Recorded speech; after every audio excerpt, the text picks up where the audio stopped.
So I guess from people that are listening to this that have that little thing in their life that they want to do, they want to start a yoga class or write poetry or learn to play an instrument or all these things. What are some of the main things from the book that you could share that would really help them and kind of get them on that path? Yeah, well, especially when it comes to these kinds of goals. Like you're saying, it wasn't a need. If I didn't learn to play drums, I'm not going to lose my job. I'm not going to lose Right. my apartment or my health insurance, right? But it was important to me. It was like a form of self-actualization that like I needed. I needed it for myself. I wanted it for myself. Hmm. But the problem with those kinds of goals is not the problem. The problem with us with those kinds of goals is that we often like relegate them to a lower status. Like, I have to do this thing for my boss. I have to do this thing for my health. My doctor is saying I have to show up for that next like cardiology appointment. But those things that are just for us, in this case, like learning to play drums for me and just having more balance back in my life, it is just as important as seeing the cardiologist or hitting that meeting with your boss. So why don't we approach it the same with the same level of seriousness?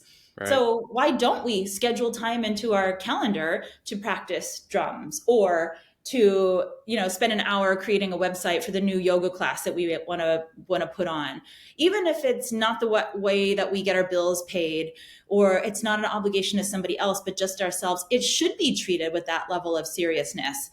We Hmm. generally show up for those appointments that we put in our calendar. We generally don't bail on our boss when they call us in for a meeting. We generally don't no show for a cardiologist appointment when we know that there's something wrong with our heart. Put it in our calendar, carve out the time in your schedule. And then what happens, it's like it's not that like sophisticated or magical of a strategy. It's just that it has a big impact. It nudges us into arranging our life around this thing that's important for us. Whereas Hmm. the alternative is that we're just constantly trying to like, oh, I got to remember to do that.